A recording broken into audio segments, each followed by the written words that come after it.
A terrified young woman is tied to a chair in a dark warehouse. A ruthless mafia boss storms in with armed men. Everyone expects violence, but instead of hurting her, he cuts the ropes and whispers, "No one touches her," because the woman everyone thought was just a random street girl was the only woman he had ever fallen in love with. And the strange part? Just a few weeks earlier, she didn't even know his name. But to understand why one of the most feared mafia bosses in New York would risk a war for a woman like her, we have to go back to the moment they first met. Before we go back to that night, if you are new here, welcome.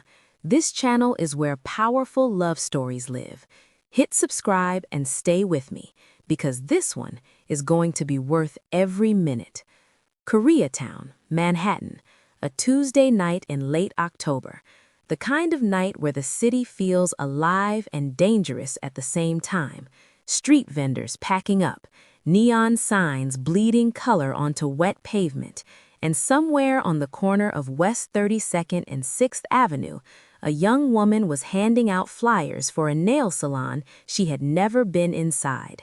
Her name was Zara Collins, 26 years old, Brooklyn born and raised.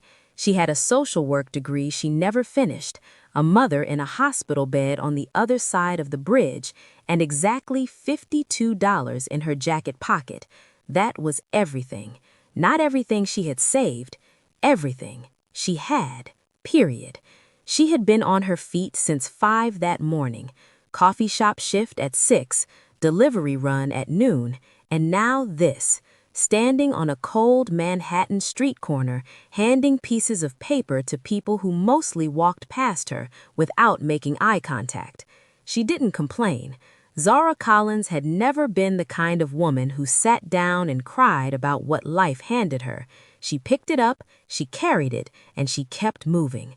But tonight, she was tired. The kind of tired that lives in your bones, not just your legs. She pulled her jacket tighter and grabbed another stack of flyers from the bag at her feet. 50 more. Then she could go home. She didn't know it yet, but she would never make it through those 50 flyers. 3 blocks away, a convoy of black SUVs moved through Koreatown like a slow, quiet storm. No sirens, no rush, just presence. The kind of presence that made other cars instinctively move out of the way without understanding why. Inside the lead vehicle, a man sat in silence. His name was Shin Jae-won, 34 years old, CEO of J Group, a legitimate empire worth $2.4 billion built on real estate, hospitality, and entertainment. On paper, he was one of the most successful Korean-American businessmen in New York. Off paper, he was something else entirely, something the city feared quietly, something rival families mentioned in careful whispers, something his own men described in one word when they thought he couldn't hear them. Cold. Not cruel, not reckless, just cold. Like a room that had been switched off so long ago that nobody remembered what warmth felt like inside it. His right hand, a sharp, watchful man named Dak, sat in the front seat reviewing the evening's agenda on a tablet. "Meeting is confirmed for 10, Dak said without turning around. "The Sung representatives will be waiting at the location. Should be clean." Shin Jae-won said nothing. He was looking out the window, watching Koreatown pass by the way a man watches a movie he has already seen. Familiar, distant, unmoved. His sister, Mina, had called him that afternoon. She'd sent another folder, more proposals, 3 families this time, strategic alliances disguised as introductions. Women he had never met, whose fathers had already negotiated the terms of a life he had not agreed to live. He had not opened the folder. He had not called Mina back. He had not felt anything about it at all. And that, more than anything else, was the problem. 5 years earlier, Shin Jae-won had felt everything. He had loved someone, deeply, completely, in the way that only happens once in a man's life if he's honest with himself. And she had taken that love and handed it to his closest friend like it was something she had found on the street and didn't want anymore. He had not raised his voice. He had not broken anything. He had simply turned something off. And in 5 years, nothing and no one had come close to turning it back on. His men called him the Ice King, not behind his back, to his face, because he allowed it, because it was accurate, because somewhere deep underneath the silence and the control and the empire he had built out of pure discipline, Shin Jae-won had decided that feeling things was a liability he could no longer afford. That was the man sitting in that SUV on that Tuesday night in October. Zara had just stepped off the curb. She was moving toward a group of women coming out of a restaurant. Good targets, she thought. Ladies' night, they might actually want a nail salon flyer. When the lights hit her. Blinding, white, 2 beams cutting through the night air directly at her. The SUV braked hard. The sound was violent. Tires screaming against wet pavement, the whole vehicle shuddering to a stop less than 4 feet from where she was standing. The flyers left her hands, all of them. 50 flyers launched into the air like a small explosion of white paper, catching the wind, scattering across the street, landing on car hoods and sidewalks and in the gutters. Zara didn't run. She should have run. Every sensible instinct should have told her to back up, apologize, disappear. But she was tired, and she was cold, and she had just watched 50 flyers, 50 more minutes of her evening, go flying across a wet Manhattan street. So instead of running, she stepped forward, and she put her palm flat on the hood of that SUV. Hard. "Are you blind?" The words came out before she could stop them. Loud, clear. Into the sudden silence of a street that had gone very, very still. The doors of the SUVs opened. Not one, all of them. Men in dark clothing appeared on both sides of the street, hands moving toward jackets, eyes locked on her. And then the back door of the lead vehicle opened, slowly. A man stepped out, black suit, no tie, a tattoo that climbed from his collar up the left side of his neck, dark ink, intricate, the kind that told a story without words. He was tall, sharp-jawed, with the kind of stillness that didn't come from calm, it came from control, the absolute, practiced control of a man who had trained himself never to react, never to flinch, never to show the world what was happening inside him. He looked at her, just looked, like she was a problem he was calculating, like she was something he had never encountered before and wasn't sure how to categorize. The street was silent. Zara's heart was hammering, but she didn't move.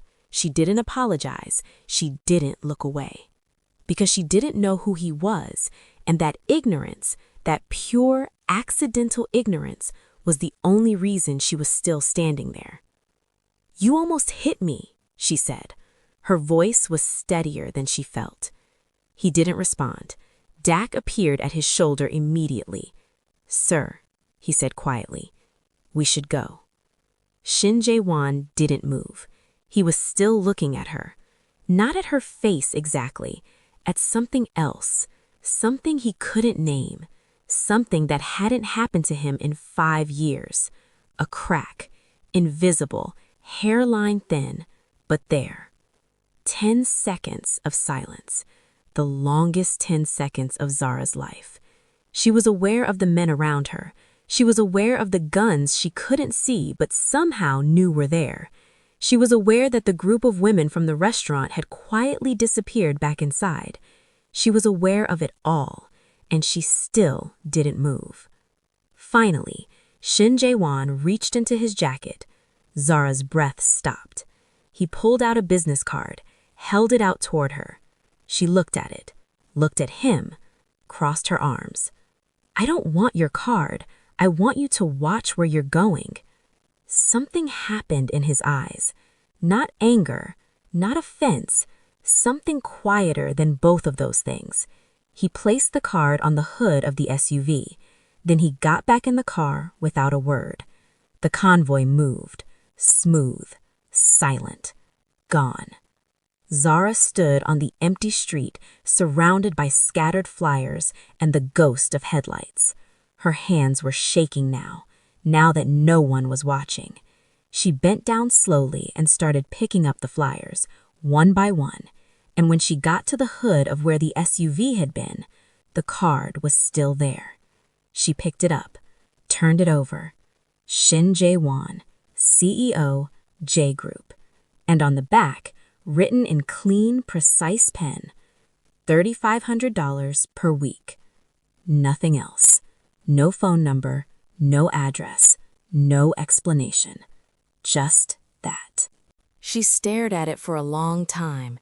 Then she put it in her jacket pocket, picked up the rest of her flyers, and walked to the subway. She told herself she was going to throw it away when she got home. She told herself that 3 times on the train. She did not throw it away. That night, in her Brooklyn apartment, Zara sat at her kitchen table. The card was in front of her. Her mother's hospital bill was beside it. $11,200 outstanding. She opened her laptop, typed the name, Shin Jae-won. The first results were clean. Forbes mention at 31, real estate deals across Manhattan and Queens, J Group nightclub portfolio, 6 venues, combined annual revenue north of $40 million, philanthropic donations, a gala photograph from 2 years ago. He looked the same in it as he had on the street, controlled, distant, like a man performing the role of a person. She scrolled deeper, and that's when the clean results stopped. An old newspaper article, a court case from 4 years ago, 3 men hospitalized, assault charges filed against parties associated with the Shin family organization, case dismissed. A blog post, since deleted but cached, about territory disputes in Koreatown involving a group referred to only as the Shin Network. A Reddit thread she clicked on and immediately closed. Zara sat back in her chair. She looked at the card. She looked at the hospital bill. She looked at the card again. $3,500 per week. In 4 weeks, that was $14,000. Her mother's bill cleared. 2 months' rent. Breathing room she hadn't had in over a year. She turned the card face down, closed her laptop, turned off the kitchen light, and lay in the dark staring at the ceiling for a very long time. But she couldn't stop thinking about one thing. Not the money, not the danger. Not the court case or the deleted blog post or the Reddit thread she'd been too afraid to finish reading. She kept thinking about the way he had looked at her. Not like a threat, not like a target, like something he recognized but couldn't place, like a word he knew but had forgotten how to say. She told herself it didn't matter. She told herself she was being ridiculous. She was tired, that was all. She fell asleep with the card still face down on the kitchen table. And in the morning, she got up, got dressed, and took the subway to Manhattan. Not to her coffee shop shift, not to her delivery job, to the address she had found for J Group's flagship nightclub, Onyx, on West 27th Street. She told herself she was just going to look. She was not just going to look. Onyx was not open at 9 in the morning, but the side entrance was unlocked, and a woman at the front desk looked up when Zara walked in with her notebook and her white sneakers and the kind of expression that said she was not leaving without speaking to someone. "I'm here about the marketing position," Zara said. The woman frowned. "We don't have a—" "Tell Mr. Shin that the woman from West 32nd Street is here." A pause. The woman picked up a phone, spoke quietly, listened, put it down. Someone will be with you shortly. Zara sat down, opened her notebook, started writing. Because while she had been lying awake the night before telling herself this was a terrible idea, she had also been thinking about the Onyx Instagram page she had found while researching. 42,000 followers. Last post, 11 days ago. Engagement rate, embarrassing. No TikTok presence. A website that looked like it had been designed in 2016 and never updated. For a nightclub doing $40 million in annual revenue, the digital presence was a disaster. And Zara Collins, before her mother got sick and her degree got shelved, and survival became her full-time occupation, had been 3 months from finishing a graduate degree in communications and social strategy. She knew exactly what was wrong, and she already knew how to fix it. She was still writing when footsteps came down the hallway. She didn't look up immediately. When she did, Shin Jae-won was standing in the doorway. Same black suit, different shirt, same stillness. He looked at the notebook in her hands, then at her face. "You came," he said. "You left your card," she said. A beat. "I didn't put a phone number on it. I found the address." Something moved at the corner of his mouth.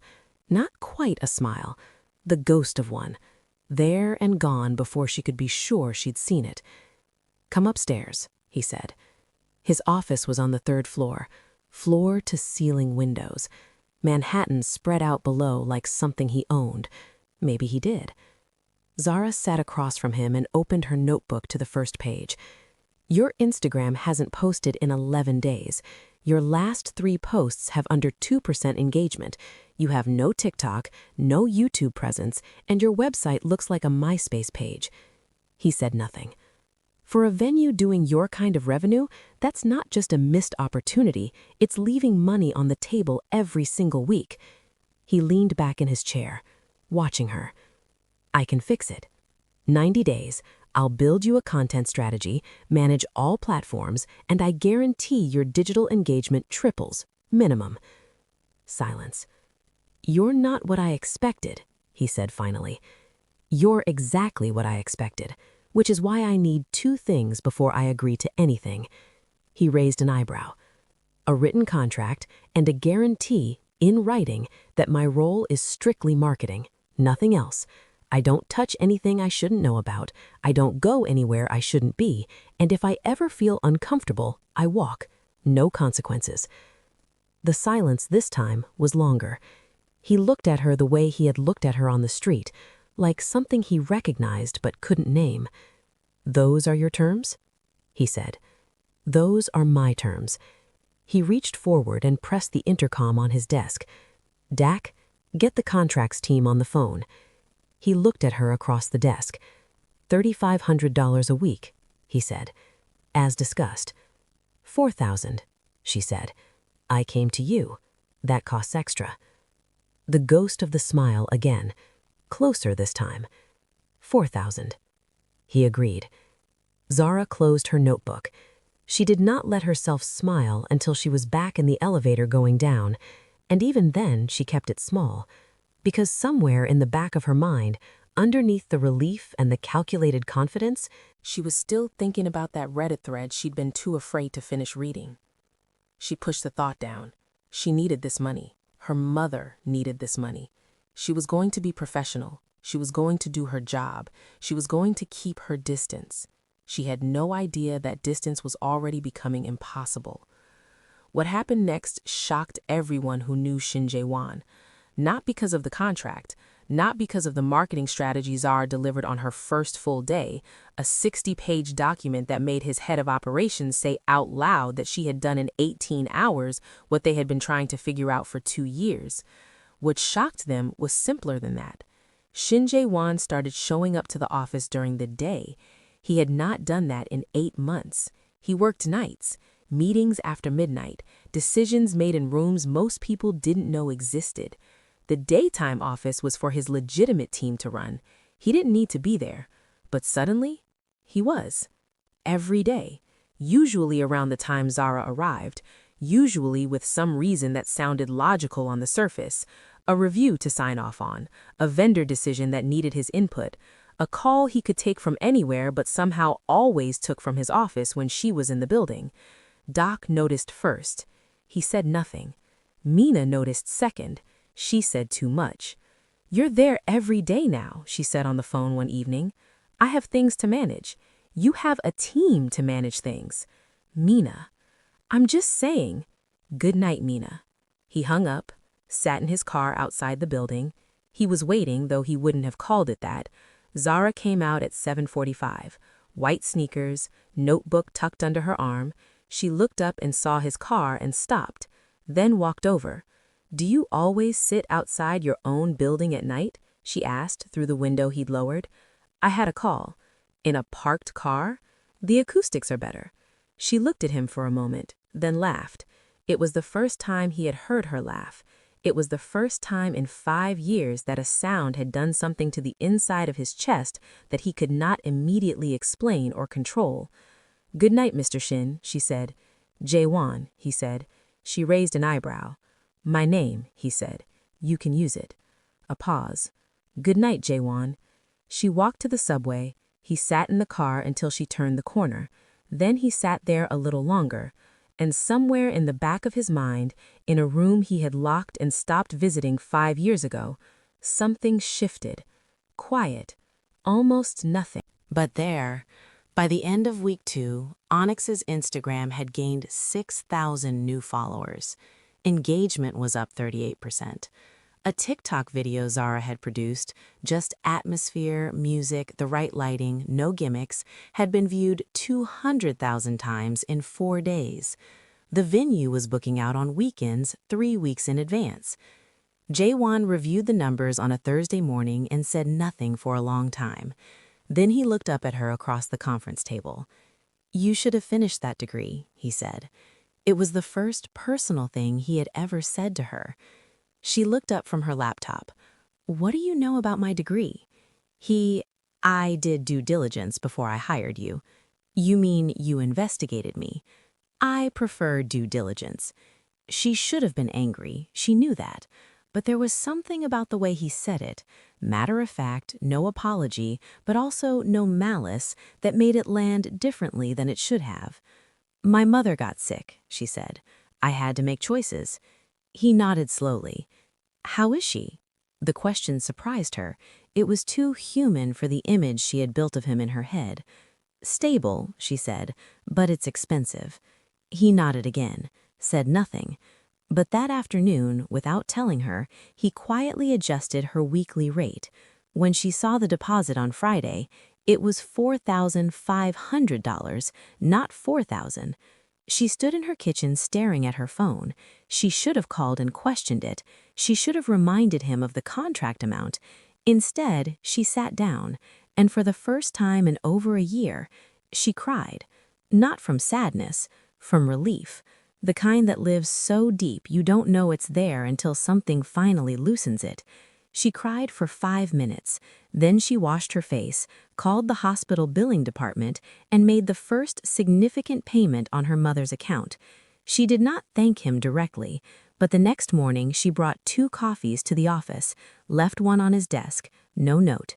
He looked at it when he came in, looked at it for a long moment, then drank it and said nothing. But Dak, watching from the doorway, had worked for Shin Jae-won for 6 years, and he had never once seen the man smile at a cup of coffee. But that wasn't the moment that changed everything. The moment that changed everything happened on a Thursday night 3 weeks after Zara started at Onyx. She had stayed late. The venue was closed, staff gone, the only light coming from the bar area where she had set up her laptop and a ring light for a video she was editing. She didn't hear him come in. She just looked up at some point and he was there, jacking off, sitting at the bar, a glass of water in front of him. She had noticed he rarely drank anything stronger. "You're still here," she said. I could say the same. She saved her file and closed the laptop halfway. "Bad night?" she asked. A pause. "Complicated one." She nodded. Didn't push. And somehow that The not pushing made him talk. Not about business, not about the meeting that had gone sideways earlier, but about something older, quieter.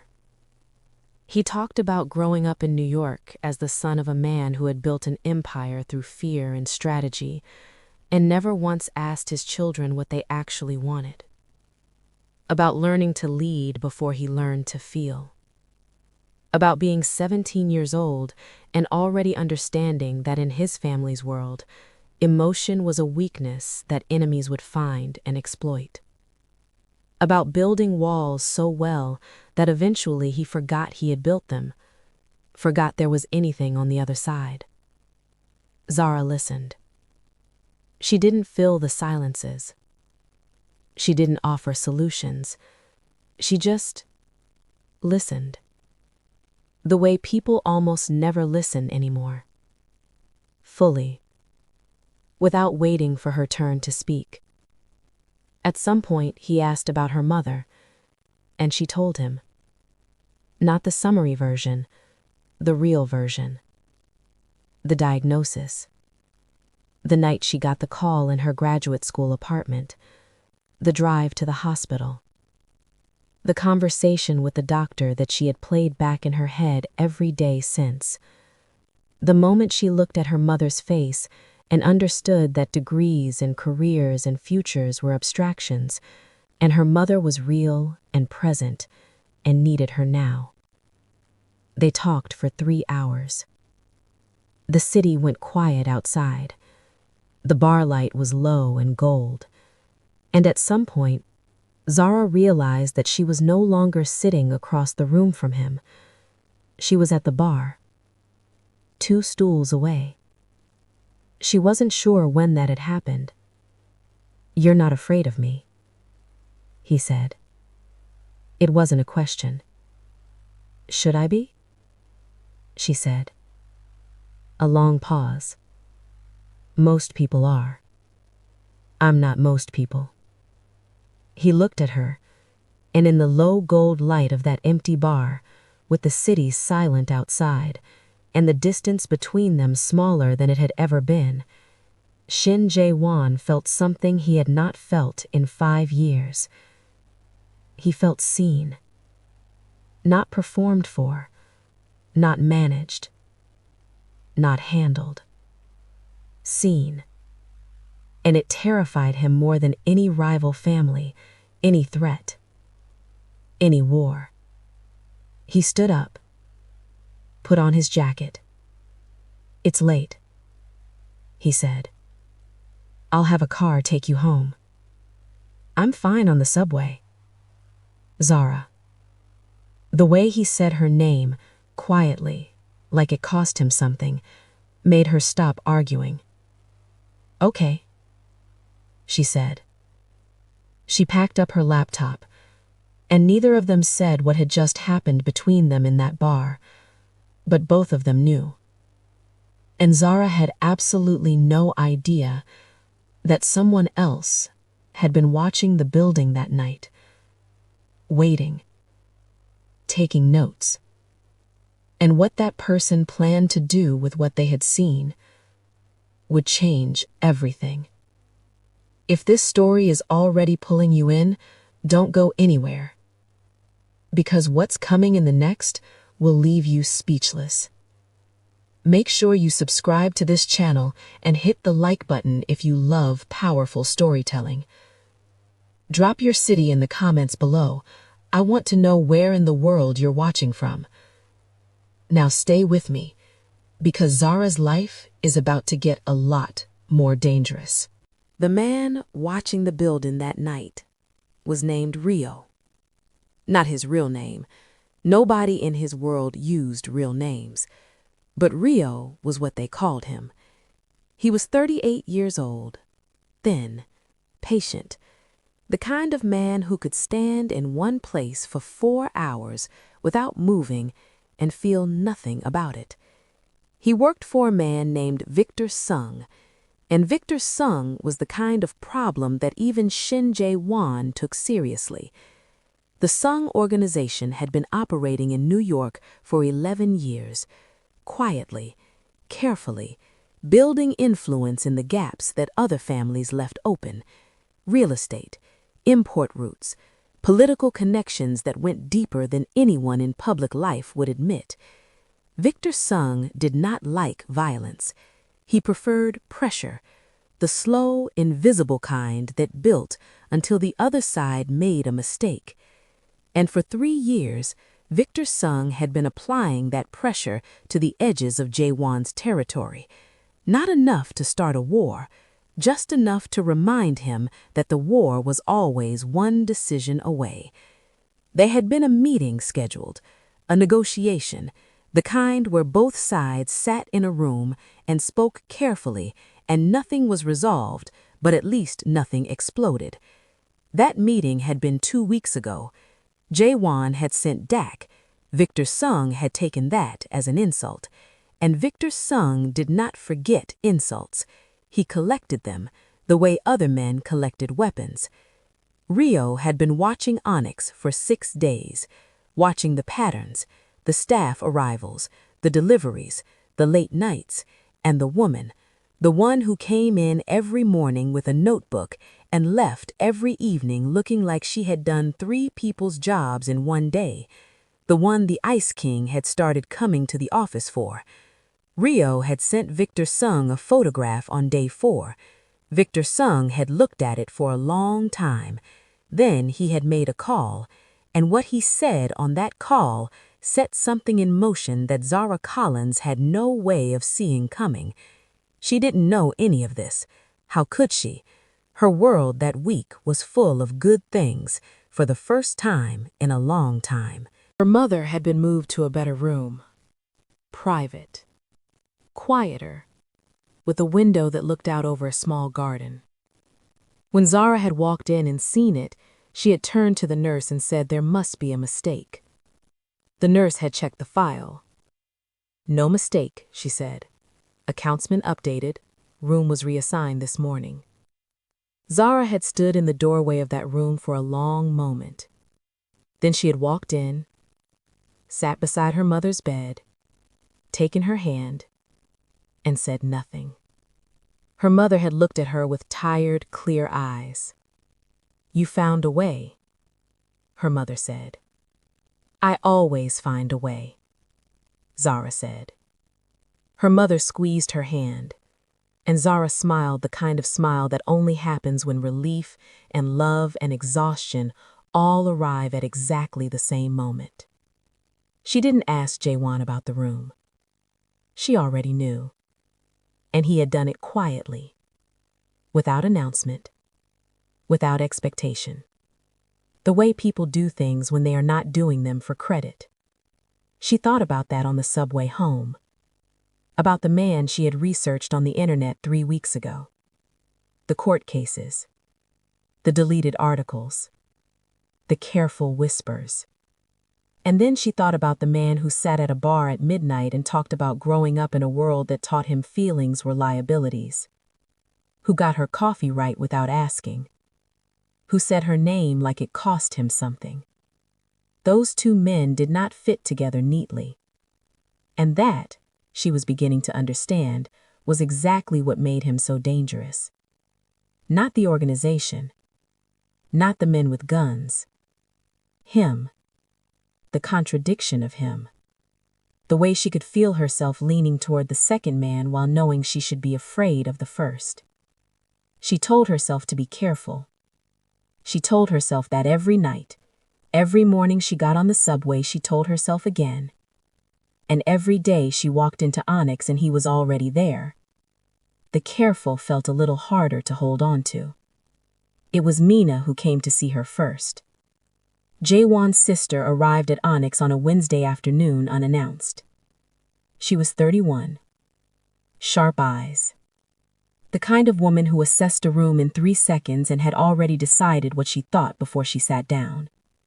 She found Zara in the upstairs office reviewing content schedules. "You must be the marketing consultant," Mina said from the doorway. Zara looked up. "And you must be the sister." Mina raised an eyebrow, sat down across from her without being invited. He talks about me? He mentioned a sister who sends him folders he doesn't open? Something shifted in Mina's expression. Not quite a smile, closer to reassessment. You're direct, she said. It saves time. Mina looked at her for a long moment, the way someone looks at a situation they're trying to calculate. My brother hasn't been himself lately, she said finally. How so? He's present, Mina said. He comes to the office. He answers calls before the third ring. He ate lunch last Tuesday. Zara kept her expression neutral. Those sound like positive developments. They are, Mina said, which is exactly what worries me. A pause. In our world, Mina continued, when someone like my brother starts becoming present again, it means something has gotten through. And when something gets through to a man like Jae-won, she paused, it also means that something can be used against him. The room was quiet. Zara understood what was being said. Every word of it. I'm his marketing consultant. That's all. Mina looked at her. The kind of look that said she knew that wasn't entirely true. That said she had sat across from enough people in her life to know when someone was lying to themselves as much as to her. But she didn't push it. She stood up, smoothed her jacket. I'm not here to threaten you, she said. I want you to understand that clearly. Understood? I'm here because I love my brother, she said. And I need you to understand that caring about him comes with consequences that have nothing to do with how good your intentions are. She picked up her bag. Be careful, Zara. She left without waiting for a response. Zara sat in the quiet office for a long time after, the content schedule open on her laptop, untouched. She thought about what Mina had said, consequences that have nothing to do with how good your intentions are. She thought about the hospital room with the window, about the coffee he got right without asking, about the bar at midnight and the way he had said her name. She thought about all of it. And then she opened her laptop and went back to work. Because what else was she supposed to do? Walk away from the only financial stability she'd had in over a year? Walk away from a job she was genuinely good at? Walk away from a man she worked for was starting to feel like something more than a man she worked for? She told herself it was manageable. She told herself she was in control. But Zara had no idea what was already in motion. 3 blocks away, in a private dining room she would never be invited into, a conversation was happening that had her name in it. Victor Sung was 61 years old, silver-haired, impeccably dressed, the kind of man who smiled warmly and meant none of it. He sat across from 2 of his senior people and looked at the photograph Ryo had taken outside Onyx 6 nights ago. The woman, the Ice King's car still at the curb after midnight, her walking out, him watching until she turned the corner. 6 days, Victor said. Every day, said the man across from him. He's there in the mornings now, which he wasn't before. Victor set the photograph down, picked up his tea. How long has she been working there? 3 weeks? And before that? Street promotions, coffee shop, delivery work. Mother in Mercy General, upgraded to a private room last week, account paid by a corporate card registered to a J Group subsidiary. Victor nodded slowly. She's important to him. She appears to be. Victor was quiet for a moment. I sent a message 2 weeks ago, he said, via the negotiation channel. I was clear about what I expected. He sent the deputy. He sent the deputy, Victor repeated, which told me exactly what I needed to know about where we stand. He set down his tea. I don't want a war, he said. The men across from him nodded. I want leverage, Victor said. I want Shin Jae-won sitting across from me understanding, genuinely understanding, that I can reach anything he cares about. He tapped the photograph one more time, looked at it, then set it face down on the table. "When the time comes," he said, "I'll let you know." He was right about the security. Jae-won had 2 men on Zara by Thursday. She didn't know. He had told them specifically that she was not to know. He had told them to stay invisible, to follow her commute, to be in the coffee shop when she was in the coffee shop, on the subway platform when she was on the subway platform. Close enough to matter, far enough that she felt nothing. He had not told her because he knew exactly how she would react. And he was right. She found out on a Friday evening. She had stopped at a pharmacy on her way home. She came out and something felt wrong. She had grown up in Brooklyn. She knew what being followed felt like. She had learned that at 15 and never forgotten it. She stopped on the sidewalk, looked around slowly, and found them. 2 men, across the street, trying very hard to look like they were doing something else. She went home, sat at her kitchen table, and called the number in her contract. He picked up on the second ring. "You put people on me," she said. No accusation in her voice, just the flat, clear delivery of someone who had already moved past being surprised and was now in problem-solving mode. A pause. "Yes," he said. "Without telling me." "Yes." "Why?" Another pause. Longer. "Because someone is paying attention to you," he said, "and I needed to make sure you were covered before you knew there was anything to be covered from." The line was quiet. Zara sat very still. "Who?" she said. "A man named Victor Sung." "And who is Victor Sung to you?" "A problem," he said, "that I am handling." "Is he dangerous?" The pause before his answer was a half-second too long. "Jae-won?" "I am handling it," he said again. "That's not what I asked." Silence. "Yes," he said finally. "He can be." Zara closed her eyes. She sat there in her dark kitchen with her phone pressed to her ear and the weight of everything she had told herself not to think about pressing down on her chest. "I should walk away," she said. It wasn't a question. It wasn't directed at him entirely. It was the thought arriving out loud. "Yes," he said, quietly, honestly, like the word cost him more than anything he had paid for in years. "You should." Silence.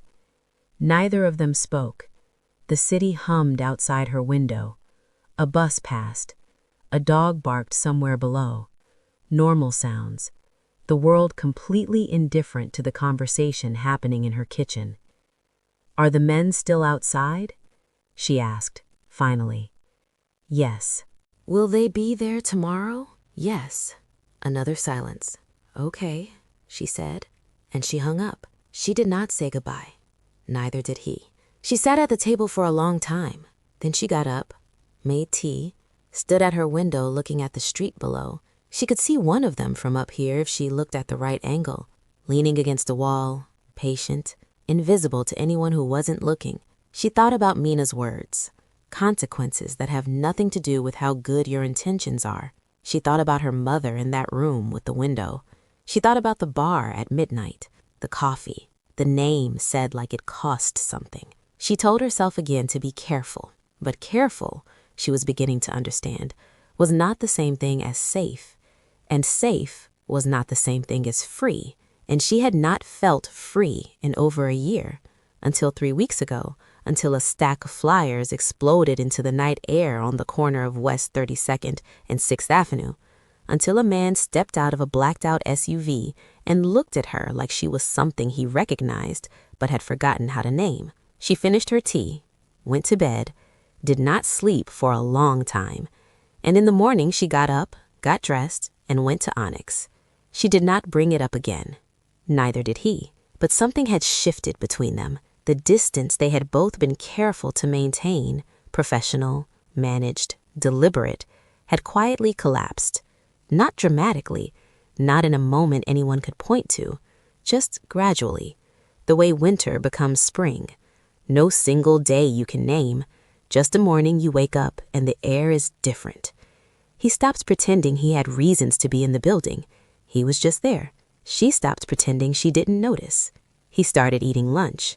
Sometimes she was still there when he did. They ate in his office. She brought files. He pretended to review them. They talked about her mother, who was improving, about the social work program she wanted to go back to, about what she wanted her life to look like when the crisis was behind her. He listened to all of it with the peculiar attention of a man who had not listened to anyone in a very long time. And occasionally, rarely, carefully, he offered pieces of himself in return. Not the empire, not the organization, the person underneath. The boy who had grown up being taught that the family came before everything, including the self. Who had learned to read a room for threats before he learned to read for pleasure. Who had loved someone completely and honestly and had that love handed back to him in pieces. She didn't ask for details about the betrayal. He didn't offer them, but she understood the shape of it. The way old wounds have a shape you can feel even when you can't see them. "You built yourself back up," she said one afternoon. He looked at her. "I built walls," he said. "That's not the same thing." She thought about that for a long time. "No," she said. "It's not." He looked at her with something in his eyes that she was running out of ways to not acknowledge. She looked away first, picked up her files. "I have a content review at 3, she said. "Zara." She stopped, didn't turn around immediately. "What happened on that street when you didn't run?" She waited. "I have thought about that every day since," he said. The room was very quiet. She turned around slowly. He was standing, not moving toward her, just standing, letting the words land without pushing them. "Me too," she said quietly. And then she walked to her meeting because if she stayed in that room one more second, she was going to do something that neither of them was ready for yet. But ready or not, everything was about to be taken out of their hands. Because 3 days later, on a Monday morning, Zara left her apartment earlier than usual. Her normal routine had a gap. She had skipped the coffee shop that morning. She'd texted in, a rare thing for her. Her security detail had been timed to her usual schedule. The gap was small, 40 minutes. Enough. Rio had been watching for exactly this kind of gap for 2 weeks. He'd almost missed it, but he didn't. And by the time Dak's phone rang at 7:42 in the morning with the news that Zara Collins had not arrived at Onyx and was not responding to calls, Victor Sung's men were already 3 boroughs away. Dak stood outside Jae-won's office door. He knocked once, opened it, took one look at his employer's face, and said simply, "She's gone." The silence that followed was the loudest thing Dak had heard in 6 years of working for this man. Then Shin Jae-won stood up, picked up his jacket, and said 4 words in a voice that was completely, terrifyingly calm. "Find out where. Now."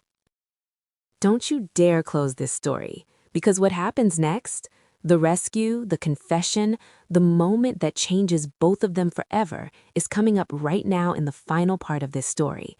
If you've made it this far, hit that like button and make sure you're subscribed so you never miss a story like this one. Drop your city in the comments. I want to know where in the world you're watching from.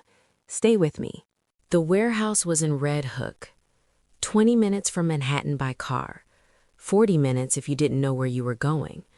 Jae-won's men knew where they were going in 11 minutes, not because they had been there before, because Dak had contacts in every borough who owed the kind of favors that got answered at 7 in the morning without questions.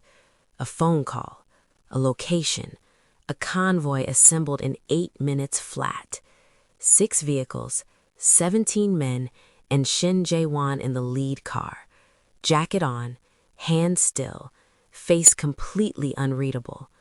Dak sat beside him and said nothing, because there was nothing to say. He had never seen his employer like this, not in 6 years, not during territory disputes, Not during the court case. Not the night 3 years ago when a business partner had tried to have him killed over a real estate deal that went sideways. Through all of it, Jae-won had been the same. Controlled, calculated, cold. But this morning, in the back of that car, he was none of those things. He was something Dak did not have a word for. Something that looked like a man who had just understood in one devastating moment of clarity exactly how much he had to lose, and what it would do to him to lose it. He stared straight ahead, did not check his phone, did not review a plan, did not speak.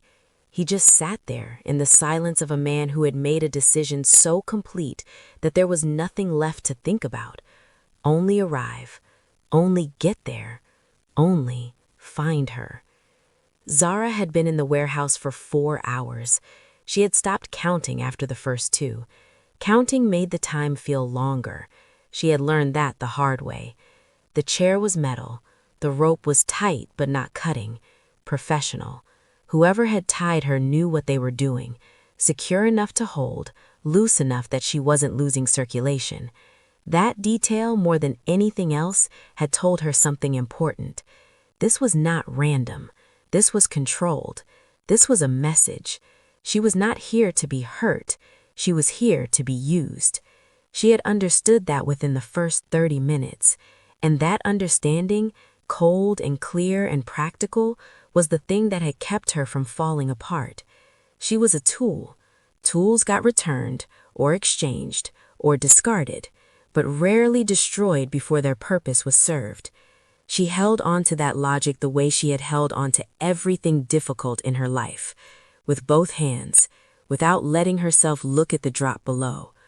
One man stood near the door, not watching her directly, just present, a reminder that there was no point in trying. She had tried anyway, twice.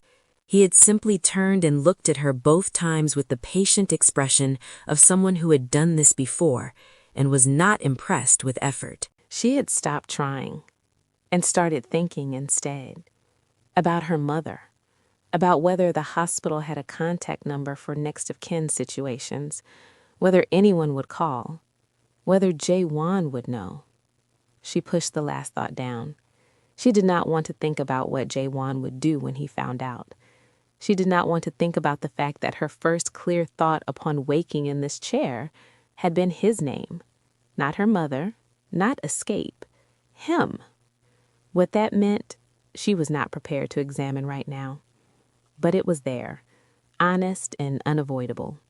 The way things are when everything else gets stripped away and only the true things remain. She sat in the dim light of that warehouse, and she waited. Victor Song arrived at 9:47, alone except for 2 men at the door. He was smaller in person than she had imagined, neat, precise.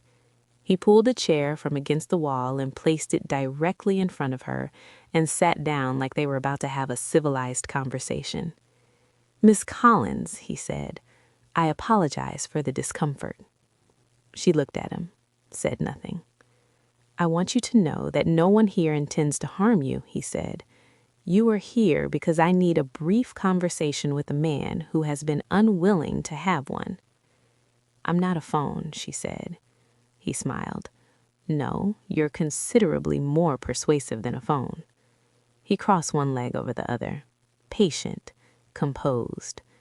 "I have been trying to schedule a meeting with Mr. Shin for several weeks," he said. "He has made clear through his actions that he does not consider me a priority. I need to correct that impression." "So you kidnapped someone," she said. "I created an incentive," he said. "There's a difference." She stared at him. "You're going to call him," she said, "and use me to get what you want. And then what?" "And then you go home," he said simply. "This is business, Miss Collins, not personal." "It feels personal from this chair." Another smile, thinner this time. He stood up, straightened his jacket. "He'll be here within the hour," he said. "Men like Shin Jae-won move very fast when it comes to things they care about." He looked at her with something that might have been genuine curiosity. I confess I was not entirely certain until recently that he still cared about anything. He walked toward the door. You must be quite remarkable, he said without turning around. And then he was gone. Zara sat alone in the warehouse. The guard near the door shifted his weight. She looked at the ceiling, counted the beans. 1, 2, 3, 4. She got to 11 before she heard it. The sound of vehicles outside. Multiple. Moving fast. The doors came open hard, not broken down, opened. By Victor's own men stepping aside, because the 17 people who walked through them made stepping aside feel like the only reasonable option.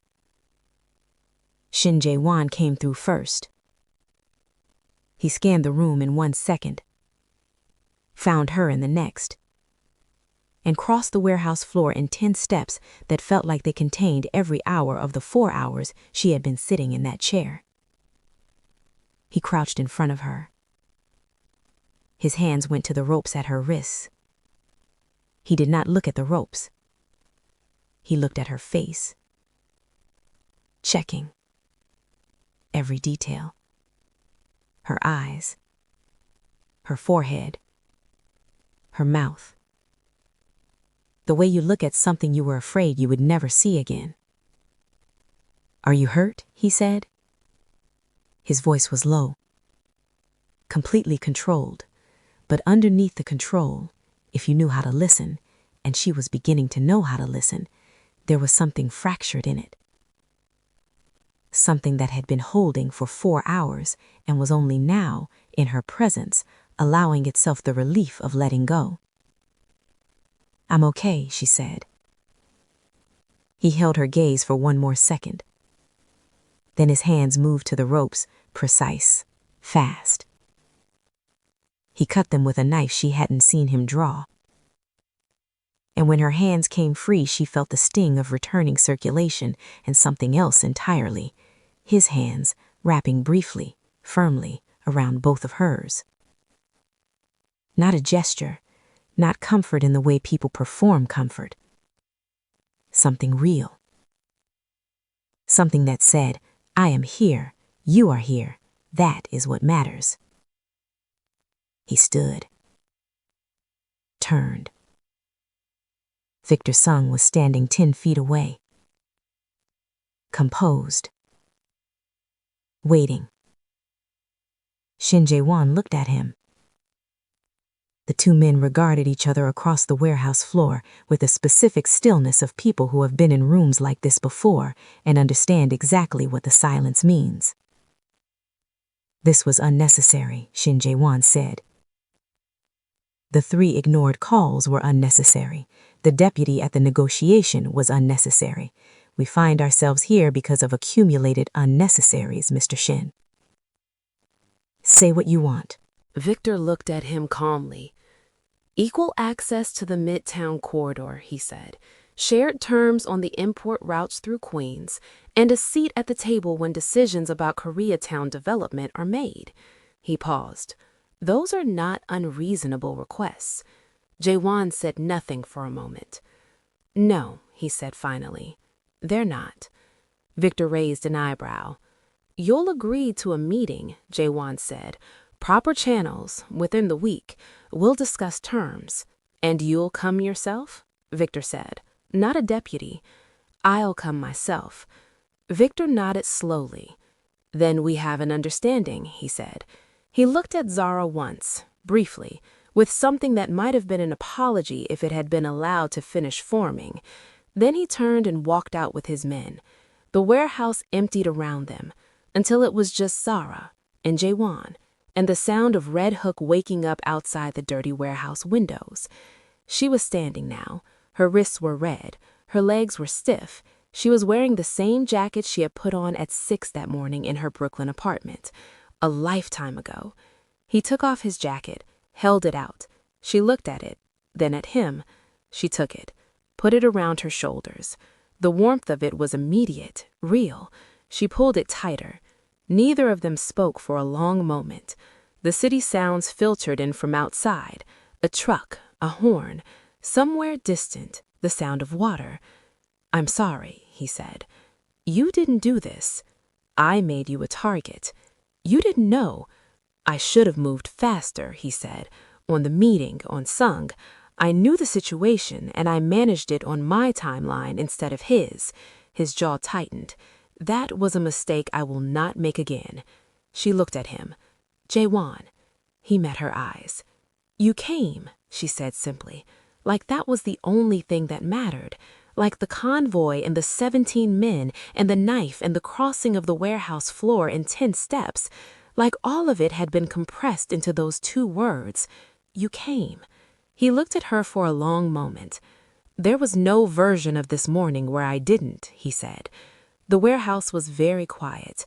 Outside, the city moved and breathed and continued being completely indifferent. But in that space between them, the space that had been shrinking for weeks and now was almost nothing at all, something finally collapsed. "Ask me something," she said quietly. He looked at her, not understanding. "Ask me something you want to ask, something you've been not asking." A pause. Long. The kind that has weight to it. "Stay," he said. Not a question, a single word. Quiet. Honest. The way a man speaks when he has run out of walls to speak from behind. She looked at him. "That's not a question," she said. "No," he said, "it's not." She held his gaze, and then she did something she had been not doing for 3 weeks. She stepped forward, closed the last of the distance, and she stayed. That was 6 weeks ago. A lot had changed. Victor Sung had his meeting. Jae-won came himself. They sat across a table for 3 hours and negotiated terms that both sides could live with. Not warmly, not easily, but professionally. The way men who understand the cost of war negotiate when they are tired of paying it. Sung had honored the agreement, so far. Jae-won's men remained watchful. They would always remain watchful. That was the nature of the world he lived in. But the immediate threat had passed, and in the space that opened up after it, other things had room to breathe. Zara's mother was moved again. Better facility, closer to Brooklyn. The kind of place with a real garden and staff who learned patients' names in the first week. When Zara walked her mother through the new room for the first time, her mother had looked around slowly and then looked at her daughter with the particular clarity that sometimes illness brings. "Who is he?" her mother asked. Zara looked at her. "The man who made this possible," her mother said simply. "Who is he to you?" Zara was quiet for a moment. "Something I didn't plan for," she said. Her mother nodded, like that was the most sensible answer she had heard in years. "The best ones never are," she said. Zara re-enrolled in her graduate program, evening classes, 2 nights a week. The first night she went back, she sat in a classroom she had last sat in 18 months ago and felt something she had not expected. Not nostalgia, not grief for lost time, just readiness. The quiet, solid readiness of someone who has been through something hard and come out of it knowing exactly what they want. She texted Jae-won after class. First class done. His response came in 30 seconds. "How was it?" "Good, strange, right." A pause. Then, "Good." She smiled at her phone on the subway home. A real smile, the kind that happens before you can decide whether to let it. At Onyx, things had transformed. Not just the numbers, though the numbers were extraordinary. Instagram had crossed 120,000 followers. The TikTok account Zara had built from zero was at 280,000. Revenue was up 41% from the same quarter last year. 3 other venue owners had reached out asking who was running the digital strategy. But beyond the numbers, the place felt different. The staff moved differently. There was something in the air of the building that had not been there before. Something warmer. like a room where someone had finally turned the heat back on. Jae-won noticed. He didn't say it directly. He said it the way he said most things, sideways, quietly, with a gesture instead of words. He had her name added to the building directory, not as a consultant, as director of brand strategy. She found out when she came in one Monday morning and the front desk handed her a new key card. She looked at it, looked at the front desk. Mr. Shin updated the system Friday, the woman said simply. Zara stood in the lobby for a moment. Then she took the elevator up. He was in his office, on a call. He looked up when she appeared in the doorway. She held up the key card. He finished his sentence on the call, said he'd call back, hung up. Director of Brand Strategy, she said. The title was overdue, he said. You could have told me. I wanted to see your face when you found out, he said. She stared at him. That is the most human thing you have ever said to me. The smile came fully this time. Not a ghost, not the corner of something. A real, complete, unhurried smile that changed his entire face. The first time she had seen it like that, it did something to her chest that she was done pretending not to notice. She walked in, sat across from him, put the key card on his desk. I have a proposal, she said. He leaned back. Of course you do. She opened her notebook. There's a youth community center 2 blocks from here, she said. Underfunded, running on grants that keep getting cut. They serve about 300 kids in Koreatown, after-school programs, tutoring, job readiness training. She slid a document across the desk. I want J Group to fund it, she said. Full operational budget for 3 years. In exchange, Onyx gets naming rights on the community room, and I'll build a content strategy around the partnership that positions J Group as a genuine community stakeholder in Koreatown. He looked at the document, read it carefully. The way he read everything, thoroughly, without rushing. She waited. He reached the last page, set it down. The numbers are conservative, he said. I want it to be realistic. I'd triple the operational budget. She blinked. That's enough to actually do it properly, he said. Not enough to do it properly plus have something to point to. He picked up a pen, signed the bottom of the document, slid it back. Done, he said. She looked at the signature, looked at him. Just like that? You've been thinking about this for a while, he said. I could tell. When you present something you've been thinking about for a while, you bring a document. When you're testing an idea, you bring a notebook page. He glanced at the document. This was typed and formatted. You've been sitting on this for at least 2 weeks. She stared at him. You pay attention, she said. To some things, he said. The room was quiet, the way it got quiet between them now. Not empty silence. Full silence, the kind that only exists between people who have stopped needing to fill it. Jae-won, she said. Zara. Thank you, she said, for all of it. The room, the rate, the key card, the community center, for coming to that warehouse. She paused, for saying stay. He looked at her, with everything. Not controlled, not managed, not the Ice King, just a man, looking at the person who had walked into his life on a cold October night with $52 in her pocket and holes in her sneakers, and the particular fearlessness of someone who has already survived the worst and decided not to be afraid of the rest. You stayed, he said. I stayed, she agreed. The community center opened 8 weeks later. It was a Tuesday, cold again, the way October had been cold when all of this started. Zara stood outside the newly painted building on 34th Street and watched kids file in for the after-school program. Backpacks, sneakers, the specific noise of children who have somewhere to be and are glad about it. Jae-won stood beside her, not behind her, not in front, beside. Close enough that their arms were touching. He was not looking at the building, he was looking at her face, at the expression she got when something she had worked for became real, open, unguarded, the face she had before she remembered to be careful. "You're staring," she said, without turning. "I know," he said. She turned to look at him, the Koreatown street busy around them, neon signs, wet pavement, the city indifferent and alive and moving in every direction. 5 years, she said. He looked at her. "Since you felt anything," she said. He nodded slowly. "Does it scare you?"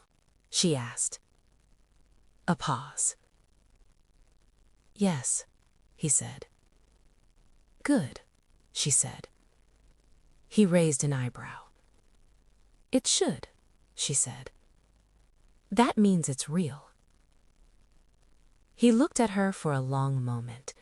Then he reached over, took her hand.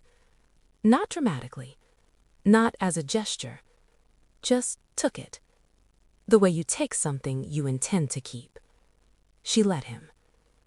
And they stood on that Koreatown street, in the city that had brought them together on a Tuesday night in October, with a stack of flyers and a blacked-out SUV and $52 and 5 years of ice.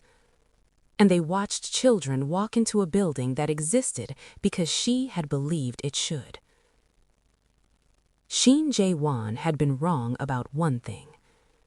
He had told himself for 5 years that feeling things was a liability, that love was a door best kept locked, that warmth was something enemies could find and use and weaponize. He had been right about all of it, and completely, irreversibly wrong at the same time. Because yes, loving Zara Collins had made him vulnerable. It had made him a target. It had put her in a warehouse on Red Hook on a Monday morning and fractured something in his chest that he was still putting back together.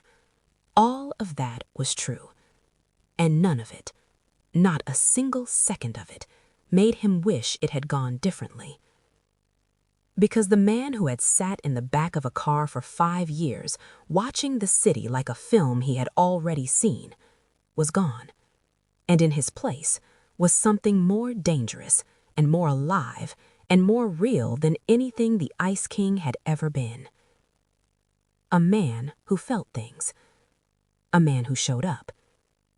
A man who had learned from a woman with holes in her sneakers and fire in her eyes and a notebook always in her hands that the most dangerous thing in the world is not a rival family. It's not a warehouse in Red Hook. It's not a threat you didn't see coming. The most dangerous thing in the world is love you can't control. And Jae-won had stopped trying to control it. He had simply let it in. And that is the story of Zara Collins and Shin Jae-won, 2 people from worlds that were never supposed to touch. One Tuesday night, one stack of flyers, one decision that changed everything. If this story moved you, if you felt every moment of it, then this channel is exactly where you belong. Hit that subscribe button right now so you never miss a story like this one. Drop a like on this video. It takes 1 second and it means everything to this channel. And in the comments below, tell me this. Do you believe that love can find you when you are least expecting it? Or do you think some people are just too broken to let it in? Drop your thoughts. Drop your city. I read every single comment. And if you want to know what happens next, the wedding, the secret that resurfaces, and the one person from Jae-won's past who is not done yet, make sure you are subscribed and the bell is on, because part 2 is coming, and it will be worth the wait. I'll see you in the next story.